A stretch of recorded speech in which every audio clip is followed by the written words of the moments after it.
కాకినాడ జగన్నాథపురంలో వేంచేసిన శ్రీ బాలా త్రిపుర సుందరి సమేత సర్వేశ్వర స్వామివారి దేవస్థానంలో శ్రావణ మాసం ఆఖరి శుక్రవారం పురస్కరించుకొని ఆలయంలో వైభవంగా సామూహిక వరలక్ష్మి వ్రతాలను నిర్వహించారు. సుమారు 300 మంది మహిళలు ఈ వ్రతాల్లో పాల్గొని శాస్త్రోక్తంగా వ్రతాన్ని ఆచరించారు. ఆలయ ఉత్సవ కమిటీ చైర్మన్ మేడిశెట్టి వీరభద్రారావు బుజ్జి మాట్లాడుతూ కాకినాడ సిటీ ఎమ్మెల్యే వనమాడి కొండబాబు ఆదేశాల మేరకు ఆలయంలో శ్రావణ మాస ఆఖరి శుక్రవారం సందర్భంగా సామూహిక వరలక్ష్మి వ్రతాలు నిర్వహించడం జరిగిందని వివరించారు. భక్తులకు ఎటువంటి ఇబ్బందులు కలగకుండా అన్ని ఏర్పాట్లు చేశామని, పూజానంతరం పూజల్లో పాల్గొన్న మహిళలకు అమ్మవారి రూపులతో పాటు చీరలు అందజేశారు. అలాగే భారీ ఎత్తున అన్నప్రసాద వితరణ చేయడం జరిగిందని వివరించారు. ఈ కార్యక్రమంలో దేవస్థానం ఎగ్జిక్యూటివ్ అధికారి పామర్తి కనక లక్ష్మణరావు, ఆలయ ప్రధాన అర్చకులు మోటుపల్లి సుబ్రహ్మణ్యం, సూరిబాబు, యోగానంద సత్యబాబు, టీడీపీ నగర ఉపాధ్యక్షులు మేడిశెట్టి ఈశ్వరరావు, చిన్ని, చొక్కాగిరి పెద్ద సంఖ్యలో భక్తులు, మహిళలు పాల్గొన్నారు. కాకినాడ జగన్నాథపురంలో వేంచేసి ఉన్న శ్రీ బాలా త్రిపుర సుందరి సర్వేశ్వర స్వామి దేవస్థానంలో ఎమ్మెల్యే గారు అనుమతితో శ్రావణ శుక్రవారం లాస్ట్ వారం అయినటువంటి శ్రావణ శుక్రవారం పూజ ఏర్పాటు చేయడం జరిగింది. ఈ మహిళలు 300 మందితో ఈ సామూహిక వరలక్ష్మి వ్రతం ఏర్పాటు చేయడం జరిగింది. దీనికి ఎండోమెంట్ వారు, అలాగే మా ఉత్సవ కమిటీ సభ్యులు, అలాగే మా అర్చకులు వీళ్ళందరూ సహాయ సహకారాలతో, అలాగే మహిళలు వీళ్ళందరూ సహాయ సహకారాలతో కూడా భారీ ఎత్తున ఏర్పాటు చేయడం జరిగింది.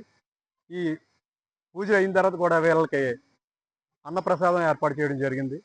ఇక ముందు కూడా మా ఎమ్మెల్యే గారు సహాయ సహకారాలతో ఇటువంటి కార్యక్రమాలన్నీ చేస్తామని చెప్పేసి మా కమిటీ సభ్యులు మా చిన్ని గారు అలాగే గిరి గారు వీళ్ళ సహాయ సహకారాలు కూడా నాకు ఎన్నంటి ఉంటున్నారు.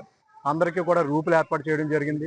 చీరలు, పూజతో పాటు చీరలు కూడా ఏర్పాటు చేయడం జరిగింది. మన ఆలయ చైర్మన్ గారైనటువంటి మేడిశెట్టి వీరభద్రరావు గారు, చిన్ని గారు, గిరి గారు ఆధ్వర్యంలో మరియు మహిళా మండలి, ఇక్కడ స్థానిక ఆలయంలో ఉన్నటువంటి మహిళా మండలి యొక్క ఆధ్వర్యంలో అత్యంత వైభవంగా ఈ వరలక్ష్మి వ్రతాలు సామూహికంగా జరిపించడం జరుగుతోంది. ఈరోజు అత్యంత విశేషమైనటువంటి ఆఖరి శ్రావణ శుక్రవారం.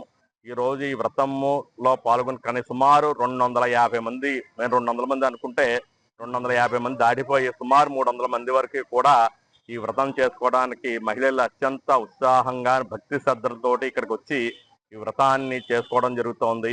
మరి వీళ్ళందరూ ఇంటికి వెళ్ళి మళ్ళీ వారు ఏ రకమైనటువంటి ఏర్పాట్లు అక్కర్లేకుండా ఈ మన చైర్మన్ గారు, బుజ్జి గారు మరియు చిన్ని గారు, గిరి గారు వీరి ఆధ్వర్యంలో వీరందరికీ కూడా స్వామివారి యొక్క ప్రసాదాన్ని భారీ ఎత్తున ఏర్పాటు చేయడం జరిగింది. వీరందరూ కూడా ప్రసాదం తీసుకుని ఇంటికి వెళ్లే ఏర్పాట్లు కూడా చేస్తున్నారు.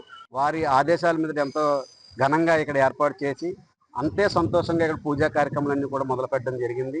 ఎందుకంటే గతంలో ఎప్పుడూ కూడా మన జగన్నాథపురం శివాలయంలో ఈ పూజలు ఎప్పుడూ కూడా మనం చేయలేదు. అలాగే అర్చకులందరూ కూడా మాకు చెప్పడం, మేము వెళ్ళి ఎమ్మెల్యే గారిని సంప్రదించి వారికి చెప్పగా వెంటనే స్పందించి మన జగన్నాథపురం మన శివాలయంలో కూడా ఇలాగే జరగాలి, మహిళలందరూ కూడా ఎంతో ఉత్సాహంగా, సంతోషంగా, ఆనందంగా ఉండాలనే ఆలోచనతో ఈ ఒక కార్యక్రమాన్ని ఏర్పాటు చేసి వారి సహకారం మాకు ఎంతో అందించారు. అలాగే ఆలయ కమిటీ వారు, ఉత్సవ కమిటీ వారు, మహిళలు అందరూ కూడా ఉత్సాహంగా ముందుకొచ్చి ఆలయ ఈవో గారు కూడా వారి నుంచి కూడా ఎంతో సహకారం మాకు అందించి ఈరోజు ఇక్కడ పండగ వాతావరణాన్ని ఏర్పాటు చేసి ఇంతమంది మహిళలతో ఈ కార్యక్రమాన్ని చేయించిన ప్రత్యేకించి కాకినాడ సిటీ ఎమ్మెల్యే కొండబాబు గారికి, మా అర్చకులకు అందరికీ కూడా మరొకసారి మేమందరం కూడా హృదయపూర్వక నమస్కారాలు తెలియజేసుకుంటూ ఈ అందరి సంతోషాన్ని కూడా మా ఎమ్మెల్యే గారికి దీవెనలుగా ఉండి సుఖ సంతోషాలుగా ఉండాలని మనందరం కూడా మనస్ఫూర్తిగా కోరుకుంటాం.